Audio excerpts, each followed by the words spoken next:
Hi everyone, as already आपने question देखा होगा, तो क्वेश्चन में हमारे पास 2 केस दिए हुए हैं। केस 1 ऐसा कह रहा है हमें कि हमारे पास एक ब्लॉकेज का मास m है, मतलब हम खुद देते हैं इसका मास m। तो वहाँ पर कहा गया है कि अगर ये फ्रिक्शन मतलब यहाँ पर फ्रिक्शन भी है, मीन्स ये रफ सरफेस है, तो अगर हम इस ब्लॉक को ऊपर लेना पड़ेगा, उसके लिए हमें F1 फोर्स की रिक्वायरमेंट है, लेकिन F1 मिनिमम फोर्स है, मतलब सबसे कम फोर्स जो हमें देना पड़ेगा वो F1 है, जिसकी वजह से हम इसको ऊपर ले सकते हैं।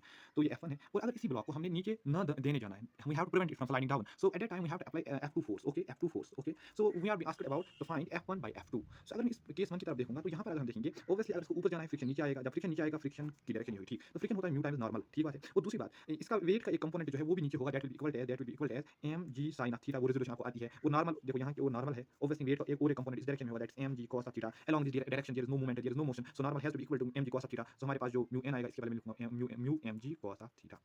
तो यहाँ अगर मैं इक्वेशन डेवलप करूंगा फ्रॉम द डायग्राम, मुझे यहाँ पर पता चलता है m1 जो है that's equal to mg sin of theta, plus mu mg cos of theta. सही बात है।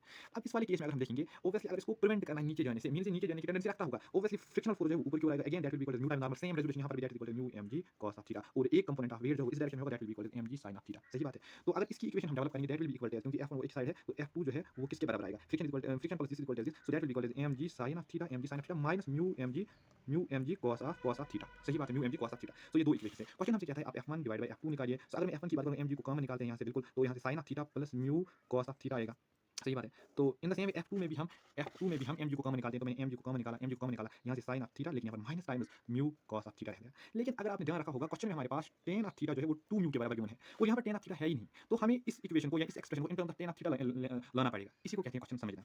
तो देखिए, tan ऑफ थीटा के बराबर लाना पड़ेगा, तो कैसे लाएंगे? सही। देखो हम जानते हैं tan ऑफ थीटा जो है is equal to sin of theta divide by cos of theta, तो sin of theta is equal to tan of theta into cos of theta. So यहाँ पर मैं लिख सकता हूँ mg cancel, sin of theta के बदले में लिख सकता हूँ tan of theta into cos of theta. Already mu cos of theta यहाँ पर एडिशन में है, divide by tan of theta cos of theta minus mu cos of theta. cos of theta ऊपर भी कॉमन नीचे भी कॉमन, कैंसिल सारा, ठीक बात है।